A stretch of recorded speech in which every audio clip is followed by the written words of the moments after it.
Pues surge de mi pasión por la ciencia ficción y por el género. Soy un amante de, ya como espectador, soy un amante del cine de ciencia ficción, de fantasía, de terror. El género en sí me parece un vehículo fantástico porque es un código que el espectador conoce. Y creo que si lo utilizas como excusa para contar algo más, creo que, bueno, pues primero es divertido de hacer como ejercicio.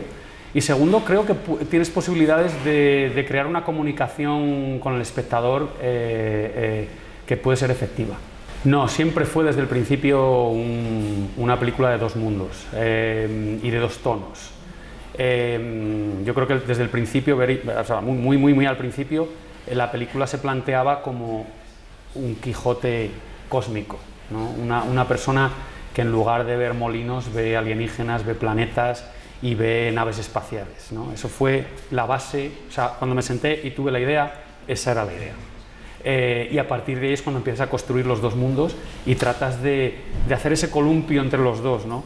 Que era la parte pues, más complicada a nivel de historia. La parte más complicada era poder hacer ese columpio entre los dos mundos y el tono. Porque el tono era algo siempre muy delicado, especialmente hablando, yo defino la película como un drama social de ciencia ficción, porque al final es lo que es.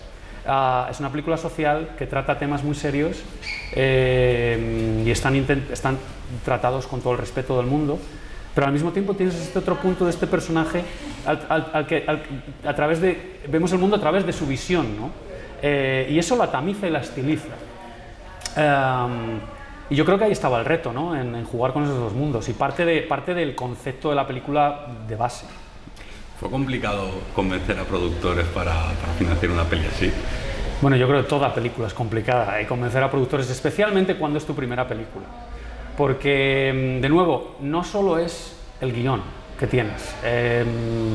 Es muy importante que tengas un guión que los productores les guste y vean posibilidades comerciales. Comerciales digo desde el punto de vista que vean posibilidades de financiación y de venta, ¿no?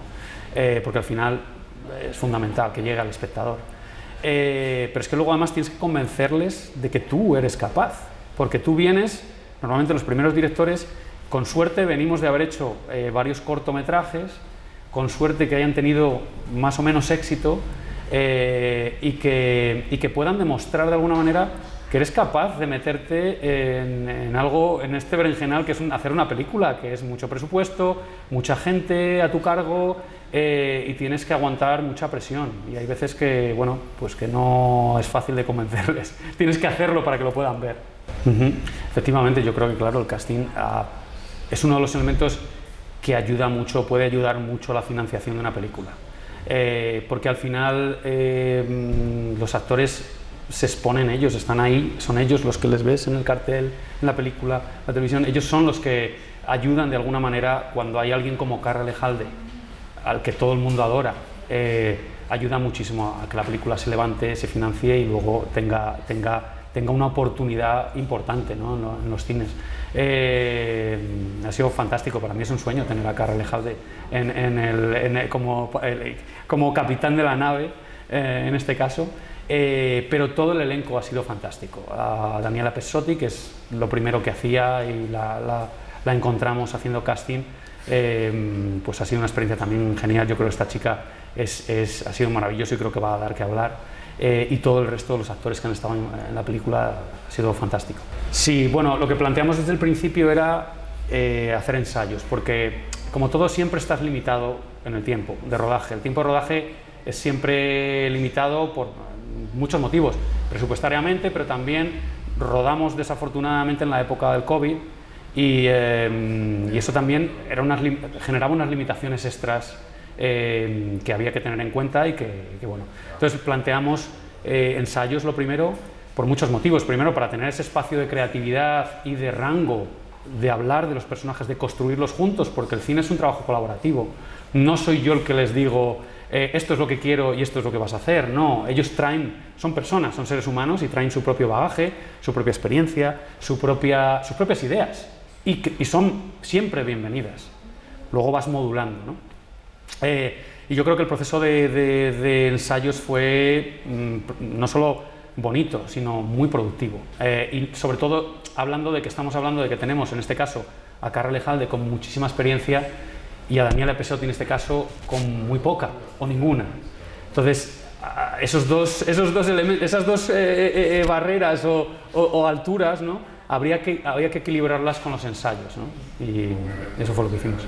Siempre se quedan cosas fuera, siempre. Es un proceso natural que suele rodar más de lo que luego la película puede abarcar, ¿no?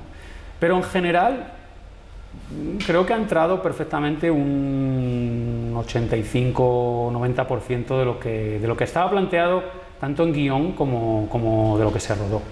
Tengo curiosidad, hay un plano en el que se ve la colección de VHS del personaje de Carra. ¿Son todas películas que has visto o eran títulos que vamos a presumir un poco de...? No, son películas que efectivamente he visto, soy fan de ellas. En esa parte creo que hay un alter ego en el personaje de Jonás mío, donde está Kubrick, está Ridley Scott, te puedes nombrar todas las novelas de Dune, Asimov. Para mí eran las novelas de caballería del Quijote para Jonás, es decir, que son las películas y las novelas de ciencia ficción. Él se refugia en ese mundo porque es su afición. Yo creo que en el momento que utilizamos y decidimos, por el motivo que sea, refugiarnos en la imaginación, vas a tu gusto personal, ¿no? Hay alguien a que le gustará el surf, a otros les gustará la ciencia ficción, a otros la fantasía. Y nos gusta meternos en ese mundo, ¿verdad? Él se mete literalmente. Pues eso es uno de los mayores retos de la peli que espero que esté conseguido. Me lo tendrá que decir el espectador, espero. Pero efectivamente el mayor reto de la película era justamente unir estos dos mundos, lo decía antes, ¿no? Y que tengan ese equilibrio y que se respeten mutuamente.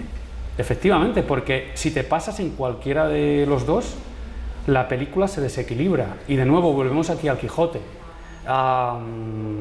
Cervantes hizo una obra maestra precisamente, creo que porque equilibró muy bien la visión de este loco cuerdo con Sancho Panza a su lado, y aquí creo que hemos intentado hacer un poco algo parecido, ¿no? Que no se pierda la base social, que no se pierda la base real, que no se pierda de los temas que estamos tratando de hablar y abordar de una manera honesta y respetuosa, pero sin perder esa otra parte de visión, de mirada poética que tiene en este caso con la ciencia ficción, ¿no? La nave era una cosa que desarrollé desde muy el principio del guión, desde una perspectiva ya, vamos a decir, literaria, donde empezaba a escribir y a describir específicamente cómo era esa nave, los elementos, porque para mí era muy importante, ya no solo desde un punto de vista estético, sino desde un punto de vista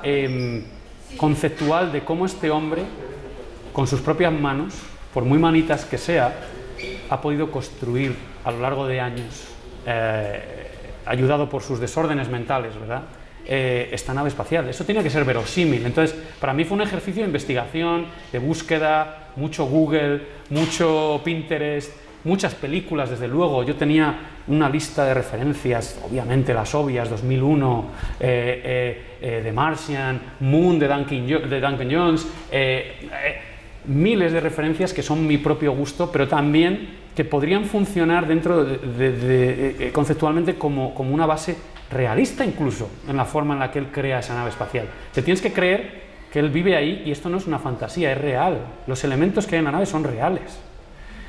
Para mí eso fue importantísimo desde la primera versión del guión.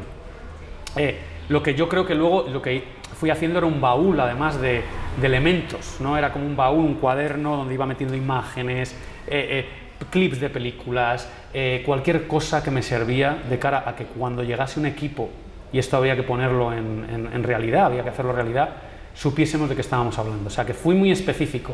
Eso no quiere decir que cuando llegó María Jesús Tarazona, la directora de arte, que es maravillosa, Raquel Porter, la diseñadora de vestuario, y todo el equipo, cogiesen esas referencias y las hiciesen suyas y aportasen, y todos trajeron más y pasaron mi imaginación en su trabajo.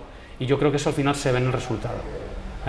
Se ve en el resultado. También, por cierto, fotografiado además por Pablo Burman, otro magnífico creativo, que al final ha hecho un compendio que haga esa cosa que se llama diseño de producción, que es el compendio de todo, que tal vez he llevado yo la voz cantante, no solo como director, casi de diseñador de producción en este caso, pero con el talento de todos estos creativos que han estado a mi alrededor.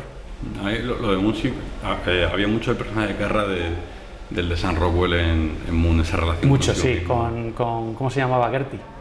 Sí, efectivamente.